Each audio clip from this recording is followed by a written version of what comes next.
3, 2. I got everybody pregnant with Barry Katz and semen. I'm not comfortable with the tone this is taking. If you're undeniable, you will not be denied. If you want to be successful in show business, you get yourself a Jew white manager like Barry Katz. Being a manager is just turning no's into yeses. Creating holy shit moments. Undeniable. You're fucking firing me up, Katz. I love this man. Is there anything else I should know? You're on. What? I'm on the air. Barry Katz back in the house. Let's do this. Ladies and gentlemen, please welcome my guest today. What an honor, a blast from the past, and a man who's a big part of my history and my life and my obtrusive thoughts in my mind, Adam Ferrara. How are you, my friend? Thank you for having me. This is great. We've gone back a long time, and I'm glad I ran into you at the cell. I'm glad you asked me to do this. I'm glad, too. I have so many things to ask you. We're here. But I want to break down comedy with you because I gotta go. I'm not doing this. Jesus Christ. I came here to buy real estate with no money down. Well, I can't do that. I love watching your comedy. Thank you. And I think that there's something about you that's really, really unique and special. And I was saying to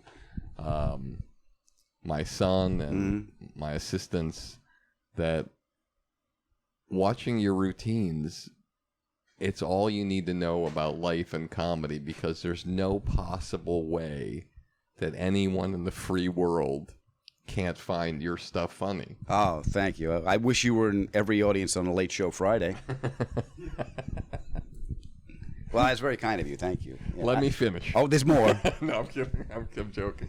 No, but I was like watching like so many routines. Like you have a routine on historical or biblical or whatever it is, where you talk about the Jews. You talk about a wedding where a mom is upset that her gay son's partner is now Jewish and not upset that he's gay.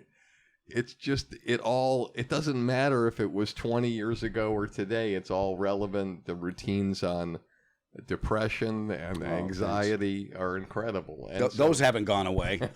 I still suffer from those. But, well, thank you. That's very kind of you. I mean, a lot of things I try to do is if I could just articulate what I'm going through and it reaches other people, and you don't feel so alone. It's pretty much all about me, Barry, to be honest with you. That's the connection. And being on stage, for me, that's the state of grace. That's when you're a vessel. It's coming through me. It's not coming from me. So when I can articulate something that someone else is feeling, that's very gratifying for me. And that's what I try to do in those bits. So thank you for noticing something like that. Do you feel most comedians, the moment they grab the microphone until the moment they release the microphone in front of a crowd, do you think most comedians would say there's a pause button that's pressed on the world and a pause button that's pressed on all of those thoughts in their mind that affect them negatively? Yeah. I think what you're not thinking, the first time I was on stage, July 13th, 1988, Eastside Comedy Club, Wednesday night, open mic night, Jericho Turnpike, Long Island, New York. It's now a Pomodoro restaurant. But when I stepped I thought it was an Olive Garden. When I stepped off stage, I realized, and I knew, I'm not thinking. And I got that ping. When you hit a golf ball right, you get the ping? I got that ping. I went, okay, I belong here. I don't know how long I'll be able to stay here, but I belong here. So a lot of things for me, when you say things stopped, a lot of the anxiety and concern stopped for me because I found a bigger thing to connect to. And it came out through connecting with that audience. And I didn't know, because I always felt less than in my house. My dad was my hero, and my dad could fix anything. I love cars, can't fix them. I know how they work. I can't fix. Now you pick it up, the carburetor's gone. There should be a sign, call the guy. You're going to fuck this up, call the guy.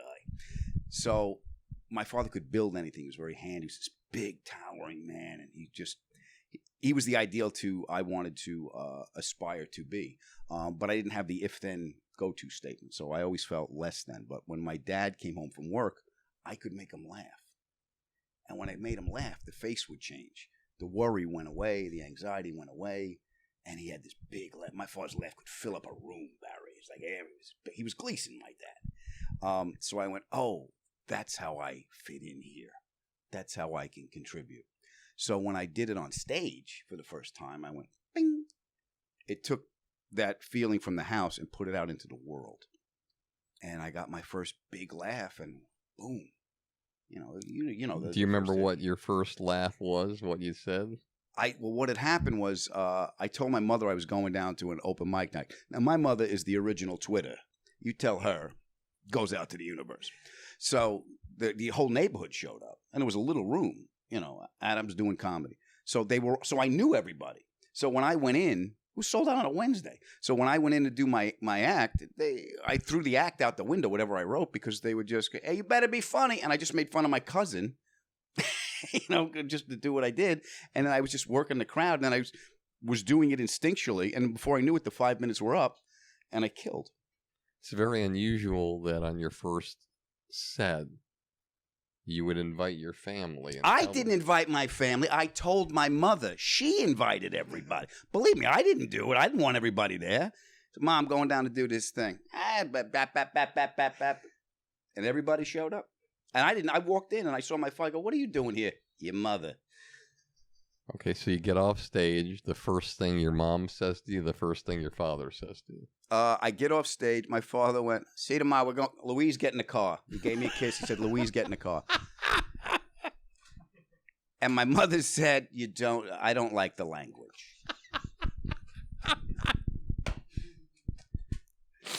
So I went down. Yeah. I went down to my father's shop the next day. And he was looking at me like he's never looked at me before, Barry. He was like, and I said, listen, I want to give this a shot. He took a long drag off his Lucky. And he looked at me and he said, do it now. He said, do it now before your life gets complicated. But if you're going to do this thing, you better give it everything you got. Because one day, there's going to be an old man in a mirror looking back at you. And you don't ever want to think, if I only tried that much harder. Awesome. So when your mom had a separate moment with you alone where there's nothing, it's just what was her first thing she said? Your father and I want you to be happy, but you could have told us this before we paid for college.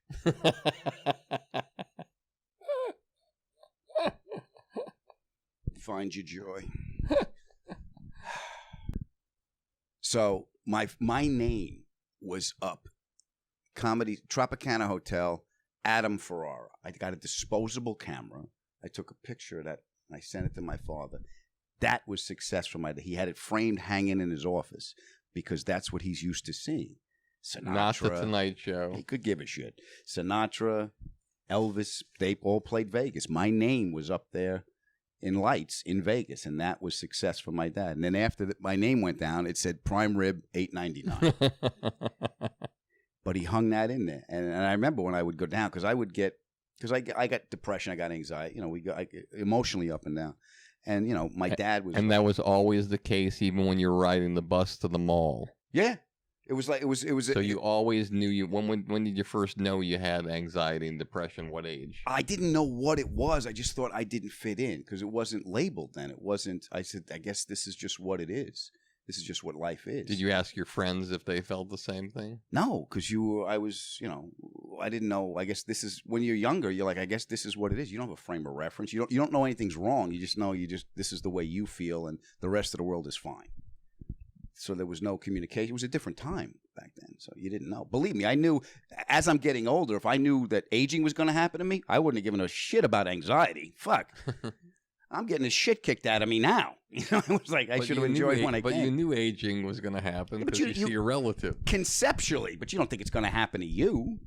You're a kid. Look at these kids. They don't fucking know. It's coming for you too, you little bastard. So yeah, I didn't know that I had this thing. I just knew that I didn't feel like I fit in. Then when I did comedy, I felt like I fit in. So you mentioned aging, which is something that never talk about. I never talk about. It's happening, Barry. I'm looking at you right now. Trust me, it's happening. I know. I look like I'm, You've looked better. I look like Nick Nolte and Down and Out in This is Beverly what I Hills. don't get. You have money. I know you have You money. think I am. I know, but stop it. Stop. All right? Are you want me to clean? You want me to I don't know what you do. Are you working on a psych defense like Jimmy the Chin? What are you doing? You're just wandering around the village going, he can't stand trial. Look at him.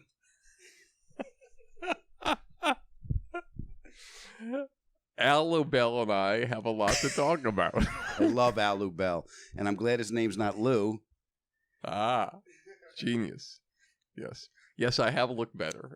But I'm playing with you. My when I was a young kid, my dad had built a bar in the basement of our house, and I went down there when I was a young kid to just look around, and I found these bar glasses. I just thought they were regular glasses.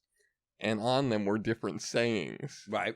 And one of the sayings on one of them was, "I'm not as good as I once was, but I'm as good once as I ever was." And I'm like 7 years old. I go up to my mother. I said, "Mom, what is that?"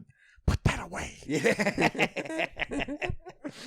So That's funny. But do you feel like you're old? No, I don't. In my head, I'm 12 years old. In my head, I'm 12 years old. I don't feel old at all. It's just that the adjustment to change is taking longer. If that makes any sense.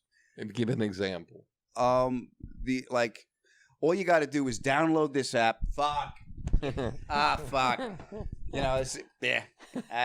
I still write with a pencil. I still do this. So it's like every time I got to do. You know how you call tech support in my house? Honey, you better fix this thing. So the communication with the world is taking me a little bit of an adjustment period, but I'm getting there. The font on the phone's a little bit bigger. Now you're married and you spoke to your wife before you came here, and just listening to you talk to your wife was really magical for me. And I just thought to myself, why doesn't every man talk to their wife after 12 or 13 or 15 years of being with them?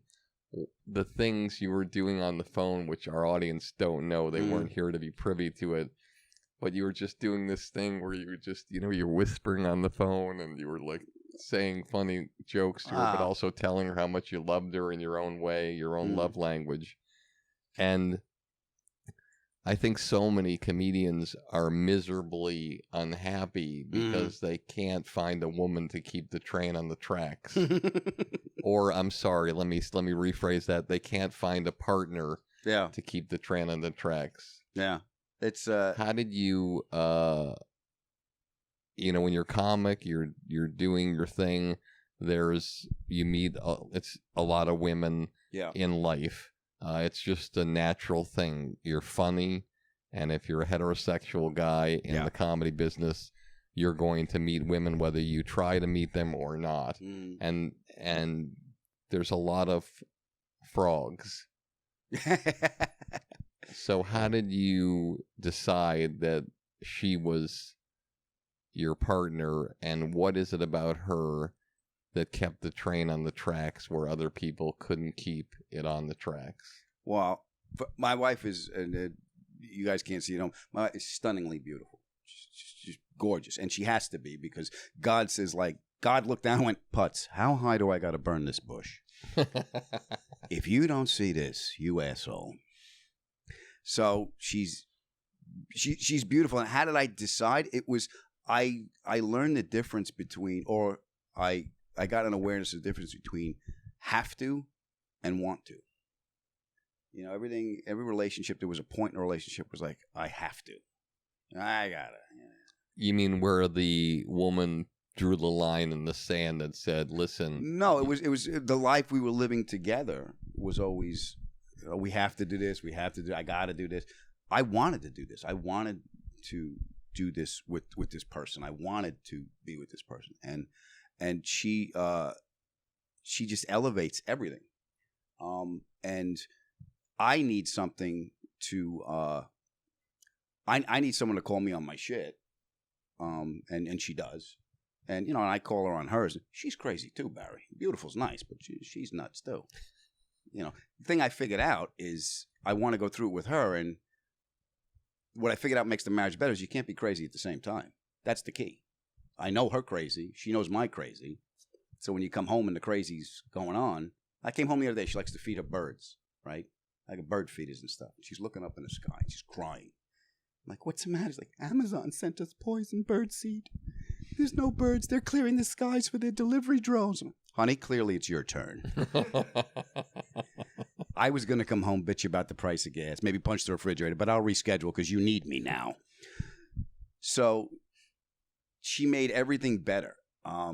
And it was just, everything was easier. I think when you land on something, or when you arrive at a point in your life when there's a flow, or things are happening easier, that's when you're connected to something. Whatever you want to call it. God, Tao, Doug, Krishna, whatever the fuck you want to call it. So things just became easier, and things became clearer when we were together, and there was the pull to be with each other. We still drive each other crazy. I mean, believe me, she's glad I go on the road. Her and the dogs are like, when's he going back out? Now you mentioned something that always fascinates me. You said that she's really beautiful, and then you make the self-deprecating joke. This is not a lateral move for me. Something like that. But aging. Yeah. It's true for everybody. So you're going to age, and probably in some people's eyes aren't going to be as handsome as you were. Right. Your wife is going to age. Why am I doing this podcast? I don't need this. I got this in my head. I don't need you shitting on me. Jesus Christ. So this is the way life works. Yeah. And so I think the challenge in relationships and comedy, the reason why I'm talking to you about this, because I think you're an amazing resource of how to break down not only comedy, but how it relates to your personal relationships and your family relationships, because there's very few people you can talk to about these things. Yeah. And so we can break down funny all day long, but for you, there has to be this unique ecosystem of balance between family and your relationships and your friends that make you the funniest possible, I think, in my opinion. Well, yeah, it's what you draw. I'm not a social critic, and I'm not a political comic. I'm more of a student of the human condition and the family, and I like to talk about relationships and family because it's what we're all kind of dealing with. No matter what your political position is, you got a mother and a father, you got a wife or a husband, you got someone who loves, you got someone who loves you. So to be independent but still be part of something, and to look at what that struggle is, I think is interesting to me, and that's why I like to talk about the relationship, the dynamics of a relationship. What do you think is the genesis? If you had to say there's one thing that's at the top of the list that drives your premises and makes you funny as humanly possible, what is it? If what I'm trying to do is trying to be better and articulate the frustration of doing that, and looking at the world is like, well, like right now, one of the things I'm working on is I want to be better, but it's not easy. I got a joke about, and I don't want to do bits, but everyone has their coping mechanism. My cousin is born again, and I'm pretty annoyed it happened the first time. But that's his comfort. That's bringing him comfort. This is a structure of behavior that will bring you comfort and the promise of salvation. Believe me, I got my problems with the Catholic Church. All salvation is in the future. Don't touch it. Don't. That you're not going to go there if you touch it now. So I think, if in answer to your question, what drives me is I'm trying to be better, and I'm trying to aspire and to be a better, fully rounded person, but it ain't fucking easy. So to write about that struggle, I think, is a kind of a universal thing. I always you know this because we've had many conversations, and Mm-hmm. I hope you know how much love I have for you, and we've had so many. It's been a long time, as I do for you, my friend. So many things that, it's just I just laugh so hard when I think about all the things that has happened between us and intertwined between us. But when it all comes down to it, it's about funny. Yeah. You know, besides that, yeah, you can say, well, this guy was a wonderful person and he was so kind and he was so generous. But when it comes down to the world, you know, we don't worry about what Sinatra did. We listen to New York, New York, and we enjoy it. It's the end product. Yeah. And so your music is your comedy. And I find you to be in an incredible crossroads these past 5 years, before the pandemic and after the pandemic. And I'll explain. You're probably wondering why I would think about you being at a crossroad. Because I believe and have always believed that you are one of the most uniquely funny human beings I've ever seen on stage, who bridges the gap between the old comedians from the past, like Jackie Mason or Hackett, people like that, Robert Klein, to the new comedians like Fluffy. He's not new, he's almost 50, but I'm saying like a new generation that came after you that tell great stories, or a guy like Bert Kreischer who can tell a great story and be enthusiastic about the story. The difference between everybody and you is that you have this controlled storytelling ability, really, really controlled, like the old guys.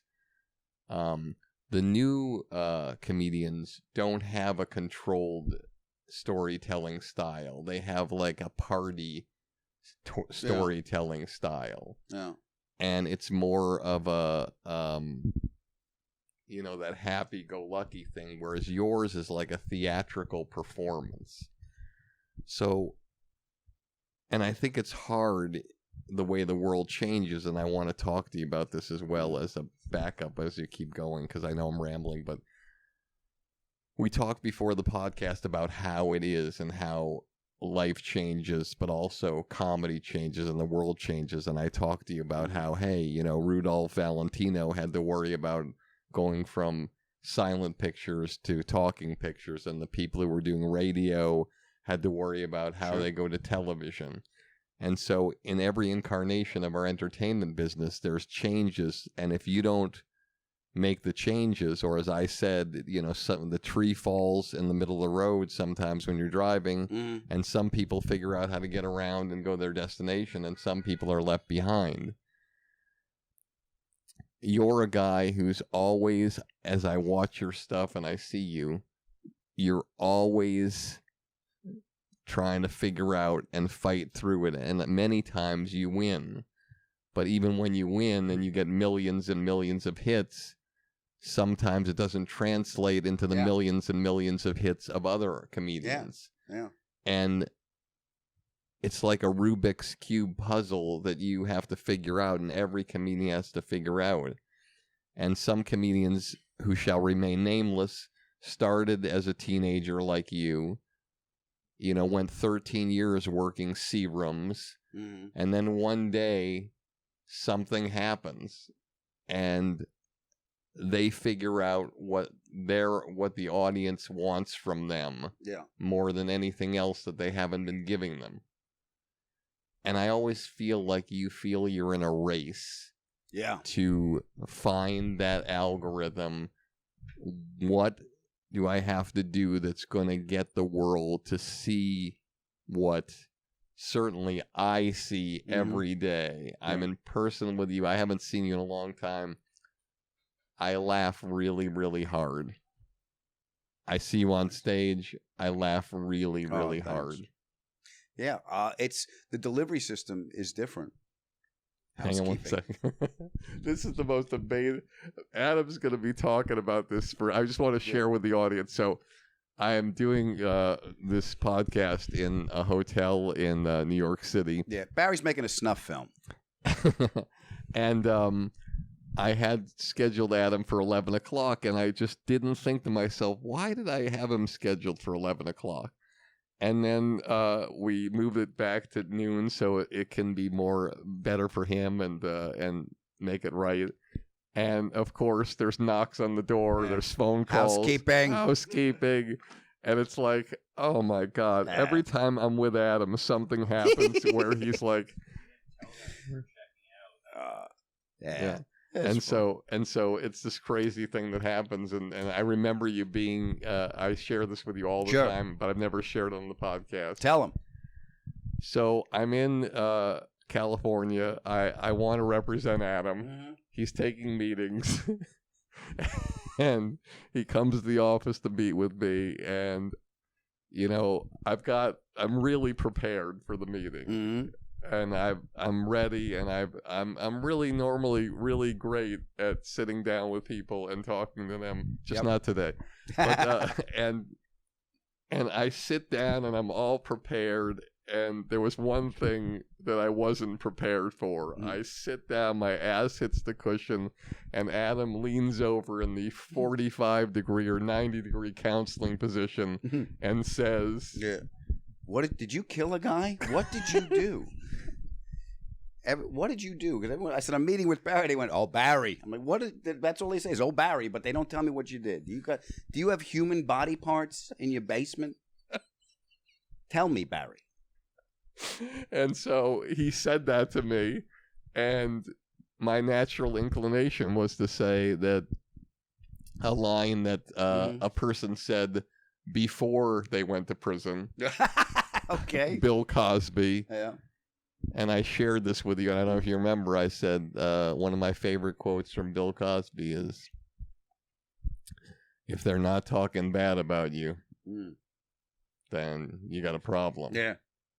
When they're talking bad about you, you're doing something right. Yeah. Yeah, even getting back to, and I don't know how you want to edit this, but getting back to the evolution and the delivery system, it's just to get now... It's like if they're not talking about, no one's talking about. You could have someone that have millions of followers that you've never heard of. The thing about our new the new structure and the new business model is we used to just have to be good comics, right? And the comedy club would have put you on radio in the morning to get the audience in, and you would do press, and the club would get the audience, and you'd make them laugh, and that's the way it worked. Now we're all cult leaders. We're all you need followers. And you got to bring them in. It's not a comedy club. It's the place to see the guy that's on your phone. That's because it doesn't have to be comics. It can be, people that are just making videos. And there's no show, because they don't know how to do it. And it's not that it's a totally aberrant thing. Because when I was coming up as a stand-up, the soap opera stars were doing that because they figured they could sell 200-300 seats. They could sell that out. And I would get calls. When I started doing stand-up, like, you want to open for Walt Willey from General Hospital? Walt Willey. Yeah. You're good. Do 45. He doesn't have an act. So you'd go up. You'd do 45. He'd go up. They'd go nuts for 5 minutes. He'd do jokes that tank, tell a couple of stories. He's done on stage in 10 minutes, and then they're all lining up to get autographs. And, that's it. So it's not that it's a different way to adjust. So when you say we all want to feed the algorithm, yeah, and the algorithm keeps changing, and you need to market your product. And I was never really that good at it because maybe it was lack of self-esteem, humility, what it was. But I was never good at ringing the bell and standing there with a sandwich board. I'm funny. I was just but I think you don't have to ring the bell and have a sandwich board. Right. All you have to do is do great content and just show the audience in little bits and pieces, and one day they find something that they grasp, and that they love, and it changes things. Now, your argument would be, well, Barry, it doesn't always change things. No, it doesn't. I got these clips that are amazing, and that I'm not don't have a sandwich board. I just put up the clip, millions of views, and I go to the comedy club, and they're not there because of that particular clip. But for some people, they are. Yeah, no, they come for the nice thing about when people come to see me is they come for the clip, they come for the a specific clip, and then you have to do that. Like now, there's bits I have to do now because they've seen them and they want to see them live. So I got to do the anxiety derby bit. I got to do which is a great thing. I'm so glad you said that because this is fantastic. Go ahead. So in comedy, as many people know who listen to this, you know, you do a comedy special. And you can't do that material ever again. Mm-hmm. Yeah. Meanwhile, Mick Jagger sings Satisfaction at every 80. show. Every show. Hey everybody, it's Barry Katz, and I wanted to talk to you about Blueprint for Success. This is a community that I put together during the pandemic to help all artists of every walk of life in the entertainment business, no matter where you are in that part of this journey. It's designed to help you. There are podcasts with people that will inspire you, like Kevin Hart, Judd Apatow, Bill Burr, that you can't find anywhere else but on this program that I've interviewed, to times where we get to talk to executives in the business that you would never have access to tell you what you need to hear and to answer your questions, to all sorts of different videos and master classes designed to help you get to the promised land. That's what the Blueprint for Success is. Doesn't matter whether you want to be a stand-up comedian, a sketch performer, a podcaster, an actor, an actress, director, writer, social media person, whatever you want to be. I've been doing this for 40 years. I've had the honor and been humbled to represent people like Chappelle, Wanda Sykes, Louis C.K., Dane Cook, and probably over 20 other people who went from a studio apartment to being a multi-millionaire and a household name. And I want that for you, and I wanted to take the time with this program to be able to help you on your way there, to get there and to heighten and increase the trajectory of your career.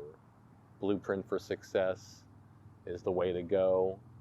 I'm proud to be a part of this program, and I'd be proud to have you to be a part of it too.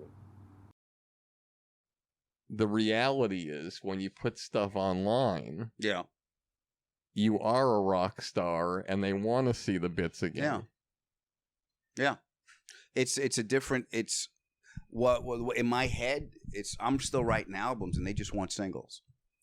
You know, so even specials are getting shorter. You know, it used to be an hour. Now you can get away with 40 minutes, half an hour. I saw Dave Attell the other night, and I said, "How's your last special? How's it going?" He says, "It's a lot of work. I'm editing it. It's, you know, right now it's at 37 minutes." Yeah. And I said, "That's fantastic. You're doing 30-minute specials now." He said, "Yeah.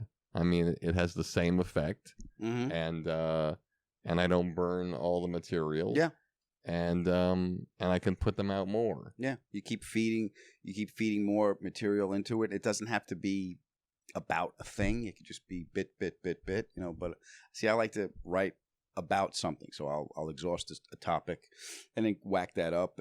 But it's a different delivery system, and it's different product schedules too. Tell me something that you've done in your career that you thought should move the needle, would move the needle, but didn't move the needle. And tell me something you did that you just threw out there and it was like insane, and you're like, what is going on? I had no idea that would do something special. I think the thing that Top Gear was a great show to do. And I did that over the summer, and that was supposed to be a summer show. You did that for 6 years, didn't you? Wound up doing it for six and a half years.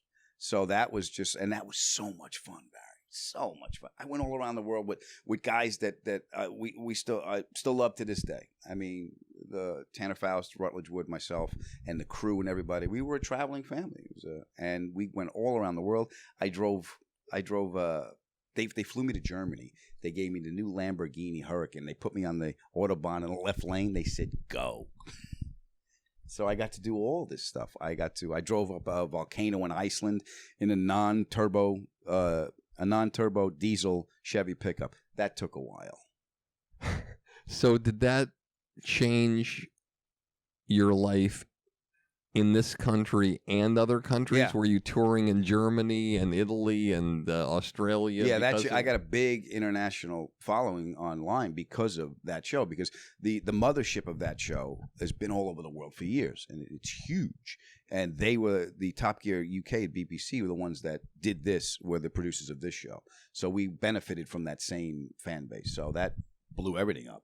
I was dubbed in Portuguese. People were sending me, my voice coming out in different countries. So that really, really changed a lot of things. And I got to drive cars that cost more than the house I grew up in.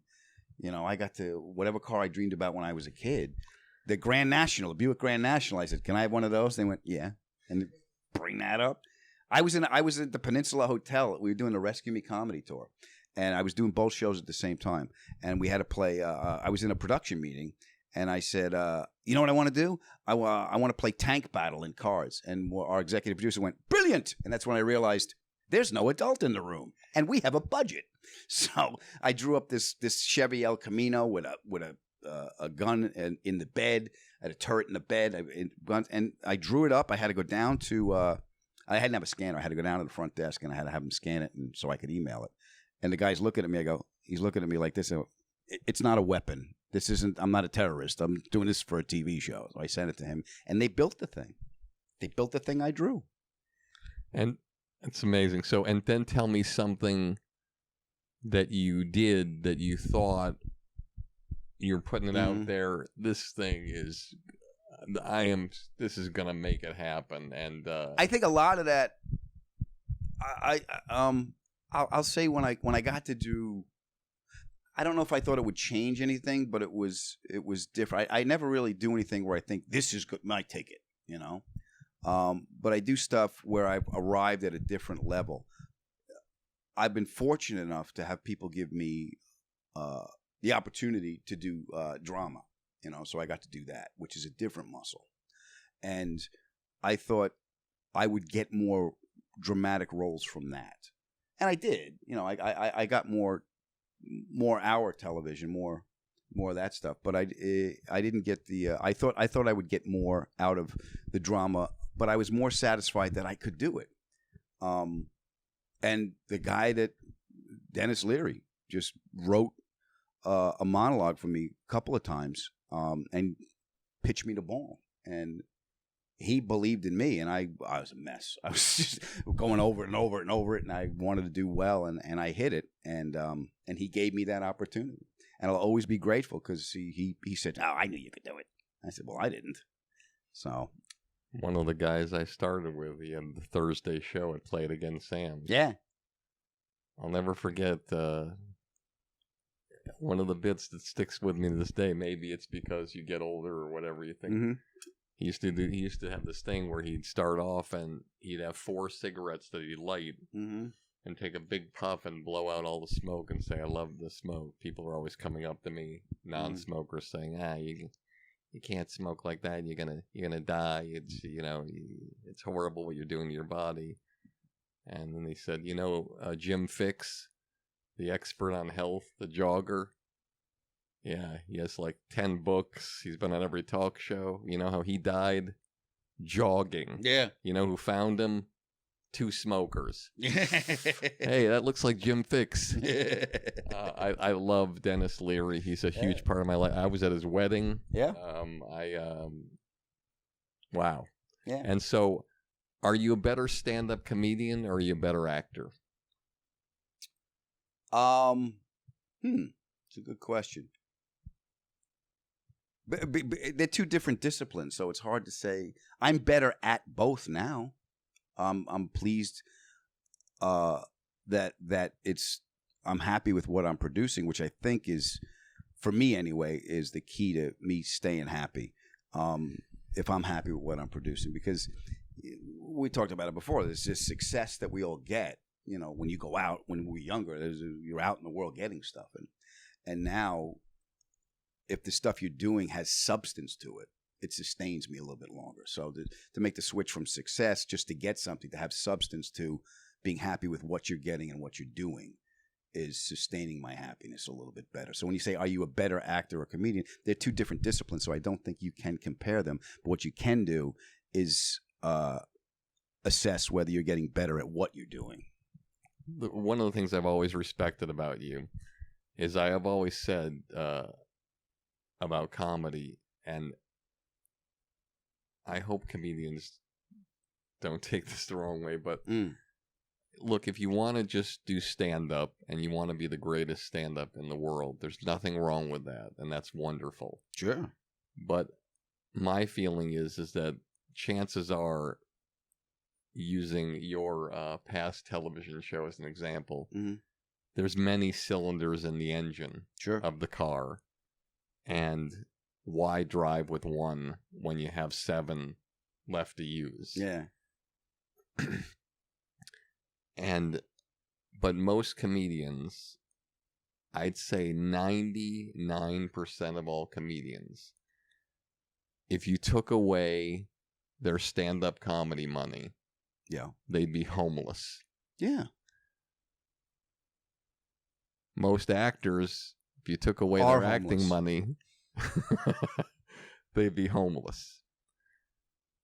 But there's this rare 1% that at many times of their career and almost a full decade, you could take away the stand-up money and they'd live off the acting money. You could take away the acting money, they'd live off the stand-up money. And that's Adam Ferrara. No, here's the issue. They're taking away all the money. That's what they're doing. And so you are, honestly, I can count on half a hand the people who book significant acting jobs and do significant stand-up. I mean, you're a guy who did, Letterman was one of the greatest of all time. You did his show. Yeah. But then you do the newer shows like Corden. You did the Tonight Show with Leno. You've done. Jimmy was fun. What did you say? Jimmy Fallon. Jimmy Fallon. We raced a green machine around the studio. Yeah, you've done specials. Yeah. You've done. It's not like you're a guy who, the Tonight Show liked him, but Letterman never booked him, or Letterman booked him, but the other shows didn't, or he didn't translate after time over to somebody like James Corden, or Jimmy Fallon. It's like, oh, well, he can't. Oh, no, he did Rescue Me for this, and he does drama and comedy. Have you seen those monologues? Yeah, but can he do comedy stuff? Have you seen Paul Blart? It's like, so, and he's channeling his mall job from when he was a young kid. Yeah. But the point is that who do we know in comedy that really has done that throughout their career? Jim Gaffigan. Has done that. A guy who you worked with on your a show for a long time, Kevin James, has done that. But why do you think that's so rare? And what is it about you that solved the puzzle? I don't know why. I don't know about the rare part. I know why. What was the second question? Why I do it is I have a mortgage. His wife is beautiful, Barry, but she eats every day, sometimes 3 times a day, and I know she's snacking. But yeah, it's. I've been fortunate enough to have opportunities given to me that I've thrown myself into, and a lot of it is, I don't want to say fear, but a lot of it was you're driven by wanting to do well, and doing your work. I spoke to Steve Sharippa. I love Steve. Steve Sharippa, a comedian as well as an actor from The Sopranos. From The Sopranos, and he's on Blue Bloods. And I was talking to him, and he prepares the same way I do. It's almost obsessive to do it because we have that work ethic of life ain't fair and don't be late. That's pretty much it. And the work ethic is, and when anything in my control is not going to go wrong. And Steve has the same thing. He knows his lines. He knows where he's going to be. He shows up prepared.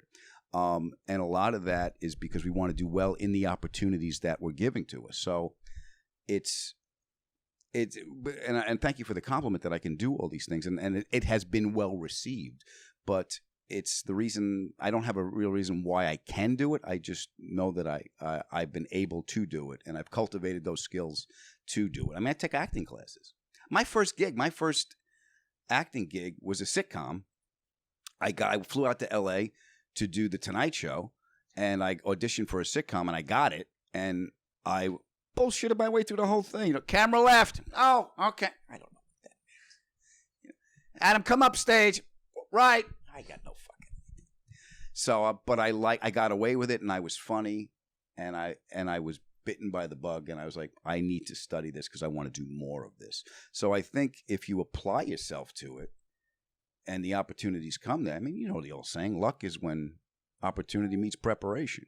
We have no control over the opportunity to a certain extent, but we have all control over the preparation. So I feel like you said something earlier. Show up early, be prepared. Yeah. Whatever I can control, I'm going to make sure that there's nothing that's going to take me down. There's things I can't control that could take me down. Yeah. But my thing, I always felt like you, this is how much I feel about you. Yeah. I feel you're a better actor than a stand-up comedian, and I laugh at hardly anybody, and you're one of the select few I laugh at. Oh, that's kind of you. Thank you. I think you're an extraordinary stand-up comedian, but I think that you prepare more for acting based on the performances that I see. I can't imagine you could do that without preparing. Yeah. And I agree with comedy, I feel like it comes as second nature to you. And I don't think you feel you have to prepare as much. You can just go on stage and it channels that's through accurate. you. That's accurate. And so that's why I think you're such a great actor. And I've always loved watching you as an actor. Oh, and, thank you. And I believe you when I see you. Well, that's the job. So I'm glad. Yeah, but that's when very it's kind of you. but when it's somebody you know, yeah, and you've known for a long time, it's very hard to have somebody take you away from who they are and say, no, that's not Adam, that's somebody else. Yeah, I think you're accurate in the part where you can prepare more for an acting role than stand up, because a lot of way I process, I actually write on stage. You know, I write you're in that moment, and I think the preparation for stand up is be willing to be in that moment. That's the preparation. Be willing to be that vessel, and to see where it takes you. So the preparation is it's not courage, artistic courage, but it's what we do. You know, it's a calling. Stand up is a calling. So I think that's the preparation, is to be open to what it will show you when you have the audience there. And correct. I'm going to talk about something that I may or may not put in before I get to my other stuff, because I have to say this. We talked about risk. Yeah. And risk taking is one of the things that I think you can point to.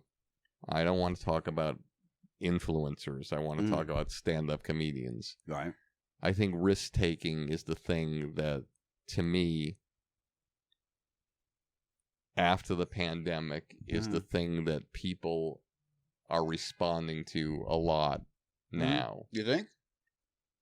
And when I say risk taking, I'm talking about the risk taking in material. I'm talking about things that are like different of how they were. People who talk to the crowd, we all know there's something been special about that since Rickles would do shows in Vegas. And honey, don't sit in the front row. We're not going to sit in the front row. Hackett, let's not sit. 1951, Hackett was making $175,000 a week in Vegas, telling jokes and shitting on the crowd and talking. He just didn't have a camera back and forth doing it. So that's always worked. We've always had MCs at comedy clubs. It's like, he's talking to the crowd again. But You don't remember, hey, what do you do? You're an accountant? Right. Oh, you're Jewish? What do you break into,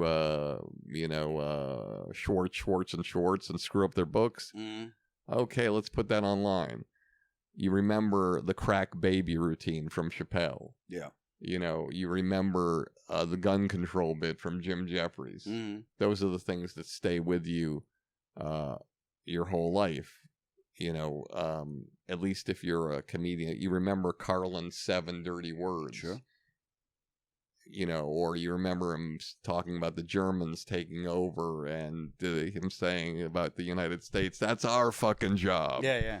Or the, people worrying about the environment. Oh, well, the world will flick people off like a dog flicks off fleas. Yeah. A surface nuisance. We don't remember, hey, what's your name? What do Yeah. you do? That's not going to stand the test of time. Now, it doesn't matter if you don't care. Mm-hmm. And if you're an artist that doesn't care one way or the other, whether it stands, that's fine. You can do whatever you want to do. But I think it's about the risk. It's about Sam Morrill going on and doing a routine on the Nazis and how there's people who aren't Nazis in the concentration camps who were killed, saying, hey, I think there might have been a mistake here or whatever. It's like I think there's things like that take people in a new direction that you might be like, ugh, that's powerful. Mm-hmm. I don't know if I would have gone there, but I'm fascinated that you went there and you made it happen. Yeah. I remember you took a risk once. Mm-hmm. You've taken many risks. But I remember you took a risk once that Mm-hmm. shocked me. Go ahead. Doing Letterman back in the day was one of the greatest things you could ever do. Mm-hmm. The people there who ran the show were very... they wanted to know your set. They wanted to know what you were doing, how you were doing it. They went over it over and over again. Mm-hmm. And you went on to do the Letterman show, and you did something in the beginning of the show that they didn't know you were going to do. Mm-hmm. And I think that was a risk that didn't work, even though you still did well. Oh, the malaria bit? Was that the malaria bit? Where you, in the beginning, you did some joke where you fell to the floor. Yeah, fell to the floor. It was a bit about malaria. I forget what it was, but it was killing in the clubs. But that wasn't in your script. I think, I'll be honest with you, Barry, I think it was Eddie Brill, I think, was the thing. I said, I wanted to do this bit. First of all, thank you for the risk. The reason why I say that is I remember because I was there and the cameraman... Oh, yeah, the cameraman didn't follow it. Yeah. So I don't think myself, told him, but I think I think I said, and it was a while ago, so I'll be honest with you. I don't know if I told Eddie I'll do if I feel it or something. I don't know. But you're right. The cameraman didn't pick it up. So so I thought that it wasn't cleared with them, so I could be wrong. Yeah, no, it was. I remember showing it to Eddie. He goes, "That's funny. Are you going to do it?" And I said, "Yeah, if I feel it, I'll do it." But you were right. The cameraman didn't pick it up, but I think Eddie knew I was going to do it. Eddie Brill was the booker of the I think Eddie show. knew I was going to do it. I took. I'm supposed to see Eddie today. He's a sweetheart, Eddie. Yeah, the best. But yeah, the risk of like those guys doing the risk. I want to go back to something you said about you think it's more palatable now in the audience. I think the audience is more twitchy now. You bring up anything now, and they're twitchy. They don't want to not be challenged, but I think because of the climate we're in, you say something, they're looking around. I think I agree. I was at the Comedy Cellar the other night, and I saw Sherrod Small do a routine. That was, the premise was just unbelievably shocking and powerful. Go ahead. And uncomfortable. Mm-hmm. But he sold it, and somehow he got through it, and it was like a 10-minute bit about how Ted Bundy is the Michael Jordan of serial killers. Yeah. And just every time another person got killed, he'd be like, Hall of Fame. Yeah. Every time, Yeah. It's like, but the audiences, they're not as receptive. I think because of the climate we're in. they're twitchy. They don't, you bring up anything that's, controversial or something that carries a kind of divisive energy. It's like, oh, just talk about your dick, please. But online, you don't see how people are twitchy. You just see what happens, and sometimes they pass around things that are more risky than things that are less risky. Yeah. But again, it's in that if you read the comments, which I try never to do, you'll see that there can be divisive stuff. How dare you? All that kind of crap. 6 degrees of separation. I'm going to mention some people. Go ahead. Tell me something that comes to your mind. Anything. It could be a word, a sentence, a tiny story or some kind. Go ahead. Dennis Leary. Smoking. Needs to stop. Still smoking? Still smoking. He's I'll deny I said it, but I love that skinny Irish fuck. I mean, he was very sweet, very supportive, and always happy to see him, and learned a great deal of how to be on a set and what is required of you on a set just by watching. He's a good leader, and just by keeping your mouth shut and watching that, and to be there when the bell rings, and it was like it was trial by fire. I mean, I've done a bunch of TV shows with Dennis and stuff, but it was always trial by fire. Like, you're going to get 2 takes, and the second one better be better than the first one. You're going to hit it and have your prop. That's the preparation. What made a good leader from him was I wanted to do well for him the first time, and I wanted him to know that I can throw him the ball. He'll be there. He'll be where he's supposed to be. And I think that's what makes a good leader, is when you want to be on the same page with him and you're driving towards the same goal.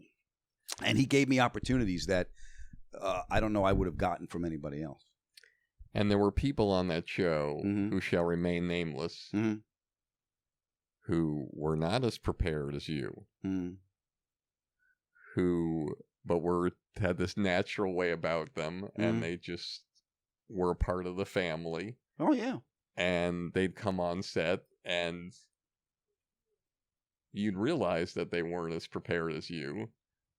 But somehow, some way, like you said, life isn't fair. No. And they still delivered.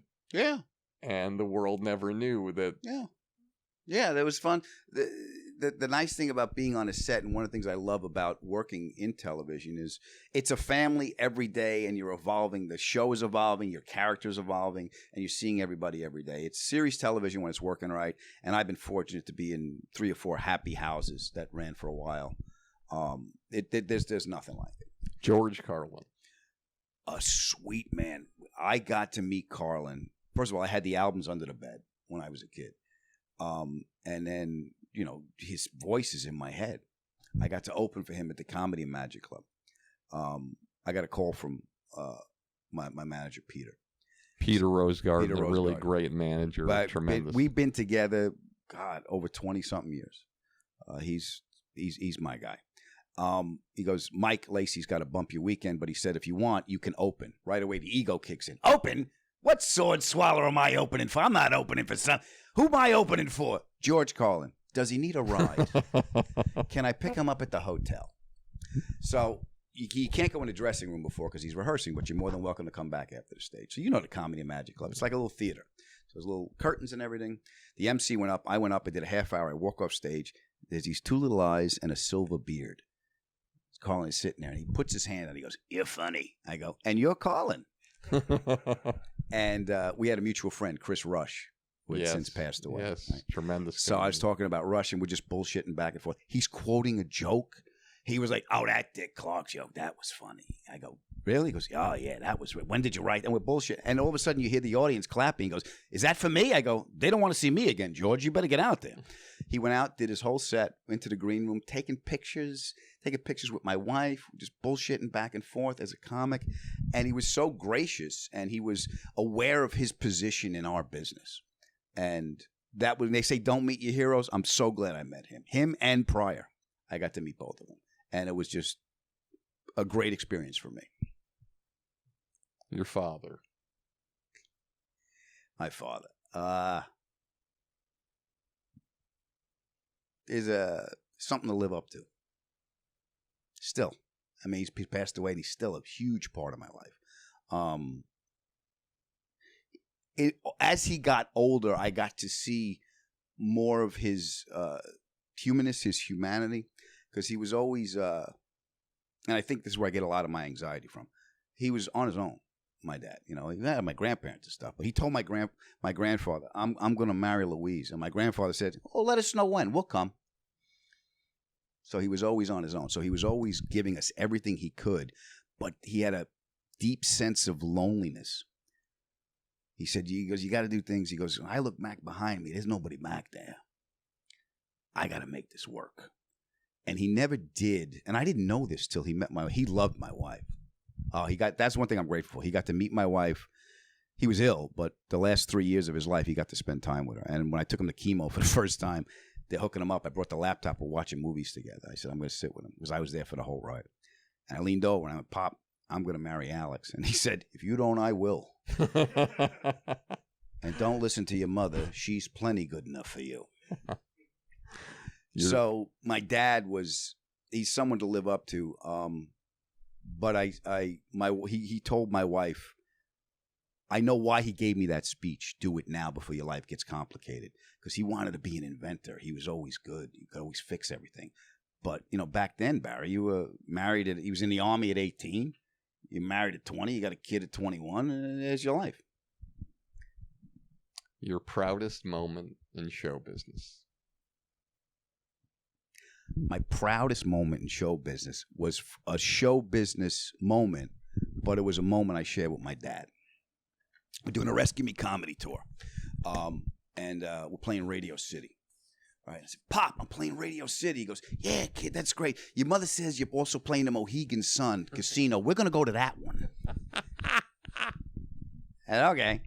So it's 7,000 people in the arena. So he's there.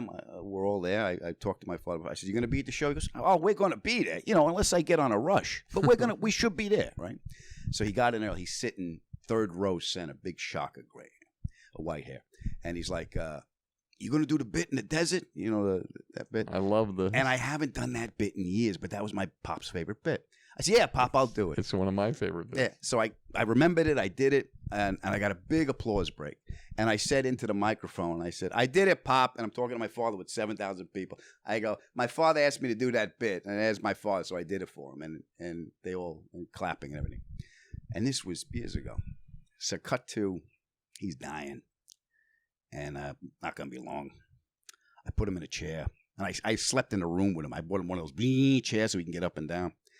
And I put him to bed, and he sat down in the bed, and I gave him his medicine. And he looked at me. He goes, "It's not going to be long now, kid." And he went, "You know what a good night was?" He goes, "You remember when I came to see you at Mohegan Sun and you did that bit for me?" He goes, "Yeah." And then you looked at me in the audience. He goes, "Everyone in that audience was looking at me, and I was looking at you. That was a good night for me."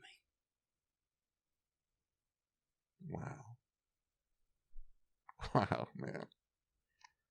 That's fucking amazing. Wow.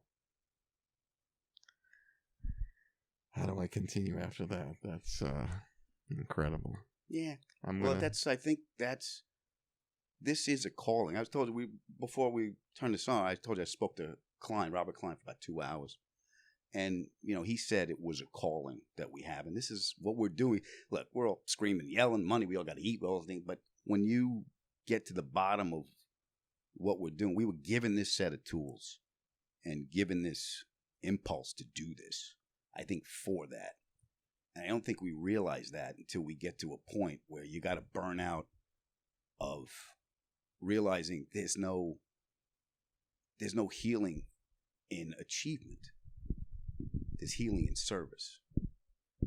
And that's what this job's about for me. Absolutely. 2 more questions. Your biggest disappointment in show business and how you used it to fuel yourself to the next level. My biggest disappointment in show business was, I guess a pilot that didn't go, and I've done a lot of them. That was my biggest disappointment when I did a pilot for I did one for ABC that didn't go, but it shouldn't have. To be honest with you, I looked and I went, I didn't know enough. But I did one. It was at Warner Brothers, and I had a bunch of good people in it, and it didn't go. And I used it to. I didn't use it to fuel myself, but I used it. It was shown to me how. I learned a lesson from it that I still take to this day. Alex Rocco played my father. He was Mo Green in The Godfather. So Rocco plays my father. And he wanted to meet me before he took this gig. So I met him at the Sportsman's Lodge.